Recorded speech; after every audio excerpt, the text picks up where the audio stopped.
Prenez vos papiers d'identité, votre carte d'électeur et c'est parti pour aller voter. Mais c'est quoi exactement le vote en France ?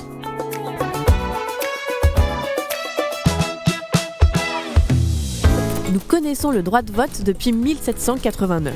Enfin, les plus riches, parce qu'au départ, c'est un suffrage censitaire qui supposait l'acquittement du sang, sorte d'ISF des temps anciens. Dès 1792, il est devenu universel, mais uniquement pour les hommes. En 1944 seulement, les femmes peuvent voter. C'est des choses qui se font pas. Pour voter, il faut remplir quelques critères, comme avoir 18 ans, avoir la nationalité française, jouir de ses droits civils et politiques et être inscrit sur les listes électorales.